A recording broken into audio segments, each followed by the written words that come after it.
Hey there guys, Star Kirby here again. In the last part, we did a little review. We started the review on Earthbound, one of the greatest cult classic RPGs ever.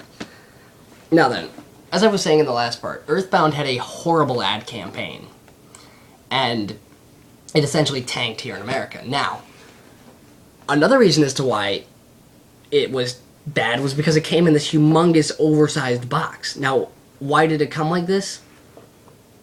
Every game came with a free player's guide. Every single copy of Earthbound was packaged with a beautiful, 180-page strategy guide. I actually have mine. It came with this.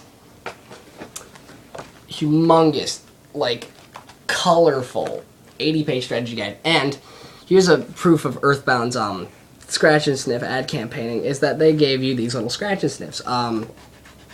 Mine still work. Bananas. I love that. There we go. It smells like bananas. There was also a contest where if you sent in this one, it was like a mystery smell, and you sent it into Nintendo of America, and if you got the smell right, you got a limited edition mock pizza air freshener with the pizza guy from the game on it. That is like one of the rarest treasures. The scent was pizza, and I wish I could go back in time just to get that air freshener, because nowadays, look it up on eBay, it's like $500 for the air freshener, and I'm like, it's like people say, what would you do for a Klondike bar? What would you do for the freaking Earthbound air freshener? That's a better question. I mean, I love this thing. I mean, even when I'm not playing the game, I'm sitting there in my house reading it. I mean, I just do this, I just wander around. Very rare occasions, I've beaten Earthbound like 3 times, and I've never had to use the guide to beat it. I've only had to use the guide like once or twice. Every time I play through the game, I have to use it like once or twice. I think one part is when you're doing this whole little search for all 5 giant moles. That's the part that always confuses me, because I never remember which one I've gotten, which one I haven't. And then the other part is where you're wandering around, and that's before this. Where did the page go?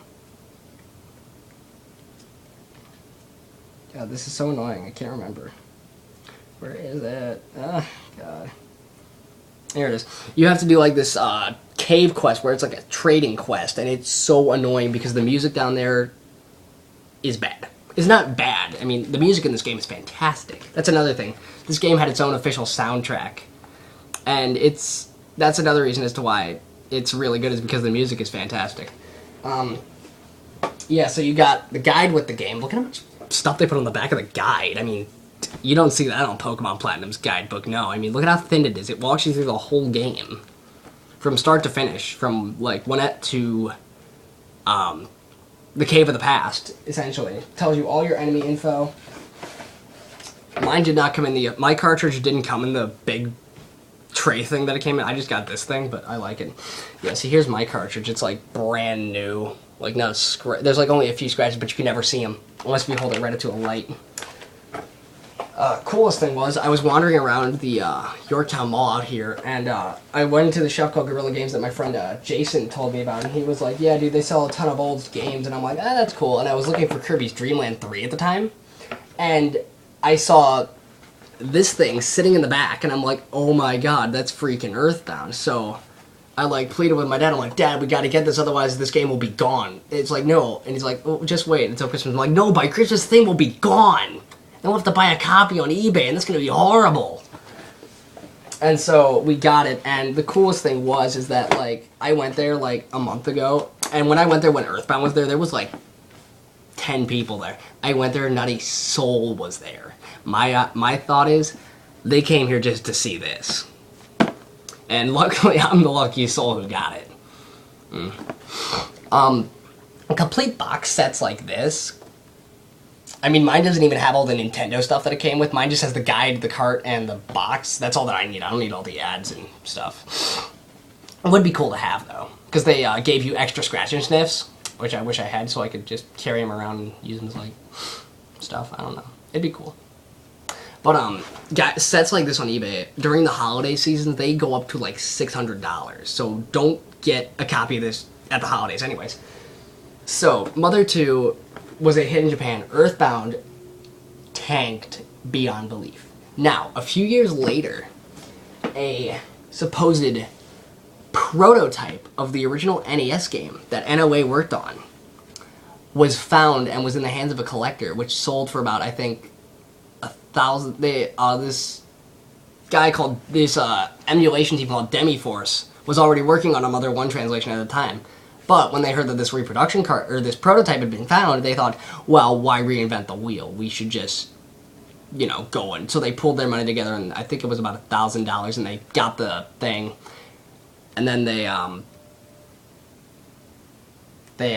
what am I trying to say here? God.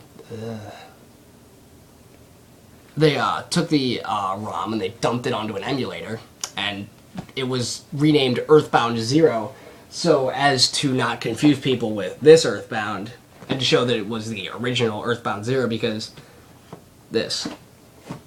And around that same time, there were plans for Earthbound 64. Earthbound 64 was going to be Mother 3, which is the final piece of this trilogy, and probably the best, only second to the second one. Lols. It was going to be called Earthbound 64: Fall of the Pig King, and before that it was going to be called Earthbound 64, like Forest of the Chimera, and all these other random subtitles. And what was it? I'm trying to think here. I'm not good with this kind of thing. Anyways, so there was news about that, and then when they had the reproduction cartridge out there, they were like, oh my god, wow, so pretty soon we're going to have like all 3 of the Earthbound games, and that was pretty cool. But Earthbound 64's development was put on the Nintendo 64 disk drive, which was a failed concept. It essentially was like the CD add-on that the Super Nintendo never had, because the Super Nintendo was going to have a CD add-on called the Nintendo PlayStation. Yeah, Nintendo and Sony worked together at one point to attempt to make a CD add-on called the PlayStation. It was 2 words, not 1. But that essentially became its own independent system, which is why you have PlayStation. So all you PlayStation gamers out there, you have the SNES to thank for that, because had they not thought, hey, we need to make a CD add-on to compete with the Sega CD, you would not have your Modern Warfare and Call of Duty. Don't you forget what the SNES did for you. I don't know, I'm not trying to be stupid. I don't know. So yeah. And then, another reason, and then, so when the reproduction cartridge was found, people were like, that's cool, and so then, it, God, what am I trying to say here? I have no idea what I'm trying to say. God. Wow, I still have a lot of stuff to do. So then, I think then they found more prototypes, and supposedly, one of them is in the hands of a collector. I think 2 of them are in collector's hands. 3 of them are in collector's hands. One of them is in Rue from the Clan of the Grey Wolf's hand. I actually have subscribed to him. Rue, you're awesome if you're watching this. I really appreciate it. And then there supposedly is a reproduction of Mother at Nintendo of America. I don't know, because nobody really has verified this yet. I would love to know if it is. If it is, it's probably in Reggie's like storage room of games that should not be re-released on Virtual Console, which is stupid. Yeah, that's a whole nother issue we got to get to. So, then people took the original ROM and they put it onto a reproduction cartridge, which is how we're doing the Let's Play of Mother 1. This is the reproduction cartridge, so yeah. I'm pretty sure that this is how it would have been packaged, too, or how it would have looked. It's got, like, the thing that says Earthbound on it. I love this, how it's just all plain. There's another art style of this, but it has the heroes from the SNES version of Earthbound, which is kind of confusing. I like this one because it's just plain red. Now, as you have seen from watching my channel, Mother 1 is not an easy game. I make it look easy, but it's not. Anyways, yeah, so that's part 2 of our little Earthbound rant. Part 3, we're finally going to get to read the script, and you'll get to hear a little bit of you'll get to hear like a good chunk of the plot for the first half of the game. So, yay! And then after hearing me read it, you can tell me if you want me to, after Mother 1 is completed as my first Let's Play, if you want to see me beat, Earthbound on SNES. Alright, so this has been Star Kirby, signing out.